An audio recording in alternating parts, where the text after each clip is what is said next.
ओम त्र्यंबकं यजामहे सुगंधिं पुष्टिवर्धनम् उर्वारुकमिव बंधनात् मृत्युर्मुक्षयमामृत। जय श्री राधे दोस्तों, जय सिया राम, हर हर महादेव, जय माता दी। केपी की वाणी चैनल में आपका स्वागत है। आज मैं आपको शादी के इस सीजन में 12 मार्च तक जिन जातकों के विवाह के योग हैं उसकी जानकारी दूंगा और ग्रह स्थिति 12 मार्च तक किस प्रकार रहने वाली है उसकी जानकारी दूंगा और साथ ही एक भाग्यशाली नक्षत्र के जातकों को उसके विवाह संबंध की जानकारी दूंगा, उनके चरित्र के बारे में बताऊंगा, उनके करियर के बारे में बताऊंगा, उनकी सेहत के बारे में बताऊंगा। तो आप केपी की वाणी के साथ बने रहें। अगर कोई आप सलाह अथवा परामर्श देना चाहते हैं तो आप दे सकते हैं कि सलाह और परामर्श का बेसब्री से इंतजार रहता है। दोस्तों, अगर आप केपी की वाणी से अपनी जन्म कुंडली बनवाना चाहते हैं, अपने बच्चे की जन्म कुंडली बनवाना चाहते हैं, बच्चे का भविष्य जानना चाहते हैं, बच्चे के करियर कारोबार की जानकारी प्राप्त करना चाहते हैं, बच्चे की शादी की जानकारी प्राप्त करना चाहते हैं या स्वयं की शादी की जानकारी प्राप्त करना चाहते हैं और शादी में ए से जेड तक की जानकारी प्राप्त करना चाहते हैं कि आपकी शादी कब होगी, कहाँ होगी, कैसे होगी, किससे होगी, किस दिशा में होगी, कितनी दूरी पर होगी, किस नाम से होगी, किस राशि से करनी चाहिए, जीवन साथी का रंग रूप स्वरूप स्वभाव और उनका करियर कैसा होगा,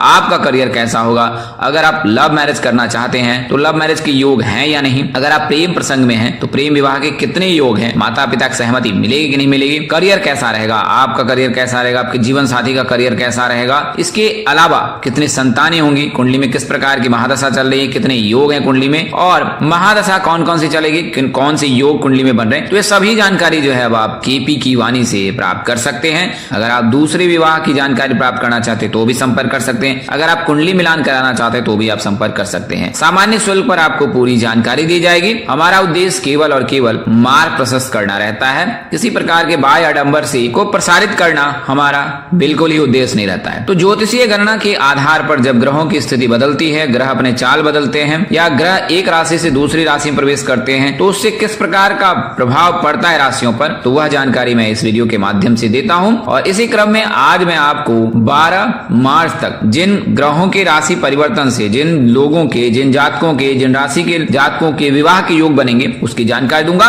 और यह जानकारी पूर्णतः सत्य रहेगी। आपको बता दें कि जब आप चंद्र कुंडली से यानी कि चंद्र राशि से यह जानकारी ज्ञात करते हैं तो यह जानकारी आपको सत्य प्रतीत होती है, अन्यथा अगर नाम से आप यह जानकारी देखते हैं तो उसमें कहीं ना कहीं त्रुटि आपको अवश्य दिखेगी। तो इसके लिए मैं आप सभी को सलाह दूंगा कि अपनी चंद्र कुंडली या चंद्र राशि अवश्य ज्ञात कर लें कि आपकी चंद्र राशि क्या है। आइए वीडियो में आगे बढ़ते हैं। तो सबसे पहले मैं आपको नक्षत्र के बारे में बताऊंगा और नक्षत्र के जातकों पर किस प्रकार का प्रभाव रहता है उसके बारे में बताऊंगा। तो आइए उसके बारे में सबसे पहले जानकारी प्राप्त कर लेते हैं। आज मैं आपको अनुराधा नक्षत्र में जन्म लेने वाले जातकों की जानकारी देने जा रहा हूं कि उनका व्यक्तित्व कैसा होता, करियर कैसा रहता है, अनुकूलता कैसी होती है और उनकी सेहत कैसी रहती है। आपको बता दें कि अनुराधा नक्षत्र में ही श्री राधा रानी का जन्म हुआ था या उनका अवतरण हुआ था। तो यह नक्षत्र के जो भी जातक होते हैं उन पर राधा रानी की विशेष कृपा रहती है। तो अगर आप अनुराधा नक्षत्र में जन्म लेने वाले जातक हैं तो आपके आराध्या माँ राधा रानी है। आप उनका जो वंदन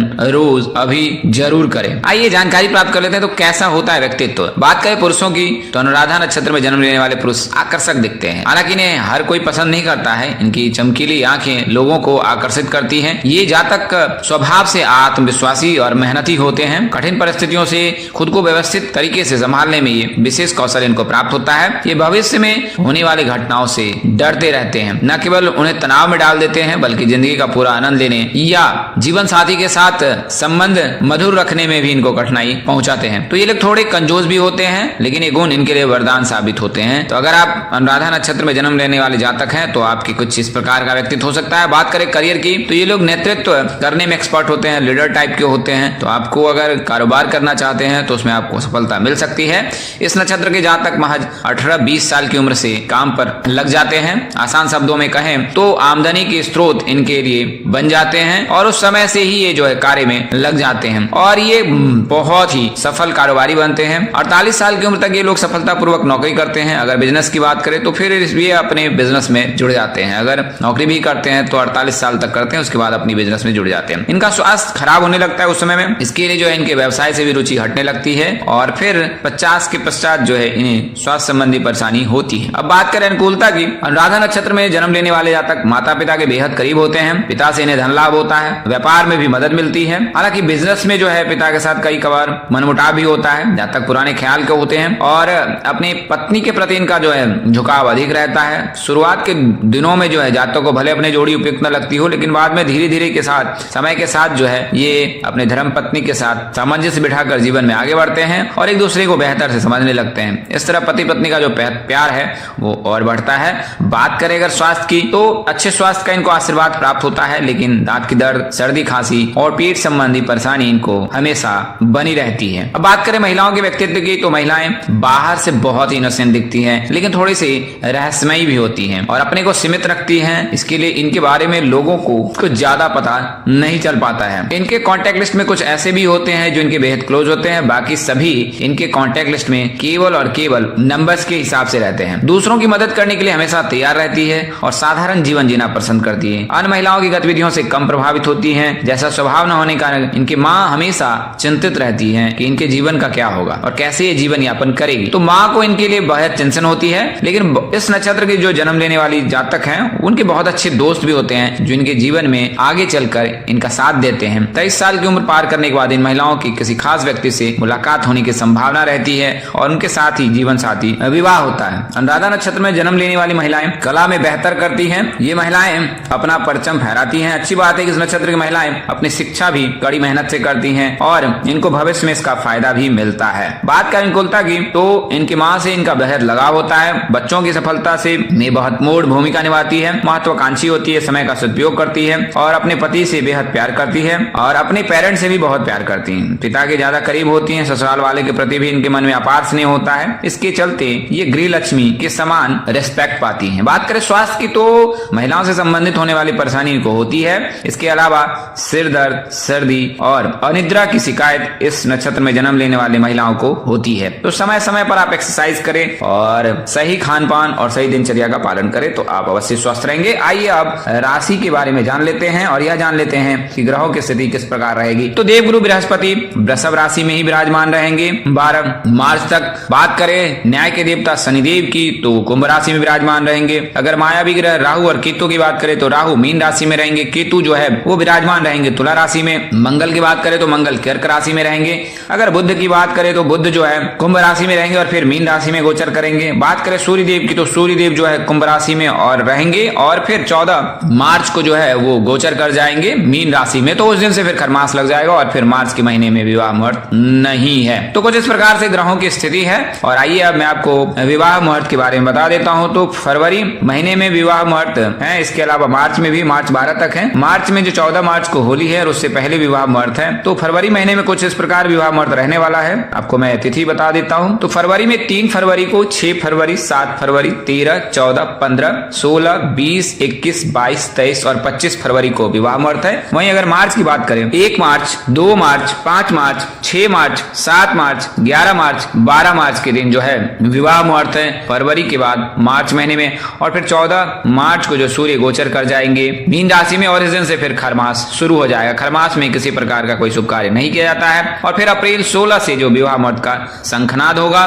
फिर मई और जून महीने में विवाह मुहूर्त है और उसके पश्चात फिर जुलाई, अगस्त, सितंबर, अक्टूबर में विवाह मुहूर्त नहीं है और नवंबर में फिर विवाह मुहूर्त है। तो इस वर्ष कुछ इस प्रकार से विवाह मुहूर्त का रहेगा संयोग। जून महीने में भी कम ही विवाह मुहूर्त है और फिर जुलाई, अगस्त, सितंबर, अक्टूबर में नहीं है और अक्टूबर में नहीं है, नवंबर में है और फिर दिसंबर में केवल 3 दिनों के लिए ही विवाह मुहूर्त है। तो इस प्रकार से संयोग रहेगा। बात करें राशि की, तो सर्वप्रथम वृषभ राशि की बात करूंगा क्योंकि गुरु वृषभ राशि में लग्न भाव में बैठा है। तो वृषभ राशि के जातक के लिए 12 मार्च तक मुहूर्त है इनके लिए विवाह के। अगर बी नाम के जातक हैं, यू नाम के जातक हैं, वी नाम के जातक हैं तो आपके लिए शुभ योग है वर्तमान समय में। अगर बात करें मिथुन राशि की, तो मिथुन राशि के जातकों चूंकि गुरु द्वादश भाव में बैठे हैं तो आपके विवाह की संभावना बहुत कम है वर्तमान समय में। 15 मई के बाद आपके लिए शुभ योग बनेगा। कर्क राशि की बात करें तो कर्क राशि के जातक के लिए भी जो है 12 मार्च तक विवाह मुहूर्त है। सिंह राशि के जातक के 29 मार्च के बाद विवाह के योग बनेंगे। कन्या राशि के जातक के लिए जो है योग है, हालांकि शुक्र जो है इनमें नीच के होते हैं तो आप भगवान शिव की पूजा करें तो आपको अवश्य लाभ प्राप्त होगा।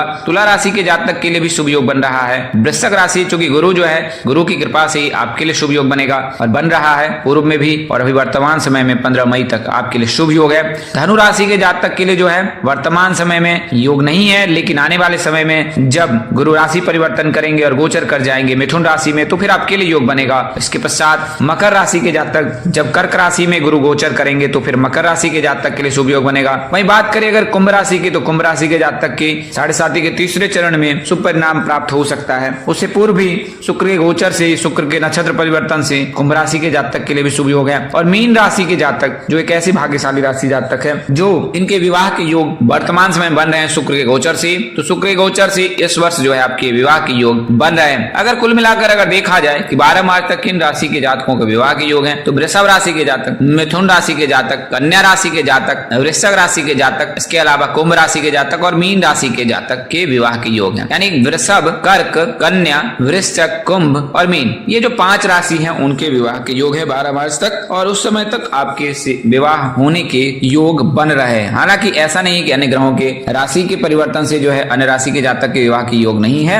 मकर राशि के जातकों के लिए साल 2025 बहुत उत्तम रहने वाला है। इसके अलावा धनु राशि के जातक के भी विवाह के योग है साल 2025 में। धनु और मकर राशि के जातक के विवाह के योग बन रहे हैं। 7.5 के तीसरे चरण में कुंभ राशि के जातक के भी योग बनेंगे। 29 मार्च के बाद सिंह राशि के जातकों के लिए भी शुभ परिणाम प्राप्त हो सकते हैं। हालांकि इसकी संभावना कम है। अगर इस वर्ष शादी नहीं होती है तो सिंह राशि के जातक के आगामी वर्ष में विवाह के 100% योग बनेंगे। इसके अलावा मेष राशि के जातक, तो मेष राशि के जातकों पर 7.5 का प्रथम चरण प्रारंभ हो जाएगा, तो इसकी संभावना कम है कि आपके शुभ कार्य में आपको सफलता मिले। तो आप थोड़ा सा सतर्क रहे, सावधान रहे और भगवान हनुमान की जो है पूजा, उपासना, आराधना अवश्य करते रहे। तो दोस्तों आज के लिए इतना ही। अगले वीडियो में फिर मिलेंगे, तब तक के लिए मुझे इजाजत दे। आप जहां रहे मस्त रहे, स्वस्थ रहे, व्यस्त रहे। माता रानी का असीम कृपा पर बरसती रहे। परमपिता परमेश्वर आपको सद्बुद्धि, सत्मार्ग और आगे बढ़ने की शक्ति दे। नमस्कार, जय श्री राम दोस्तों, जय श्री कृष्णा, जय माता दी, जय वाहेगुरु, हर हर महादेव।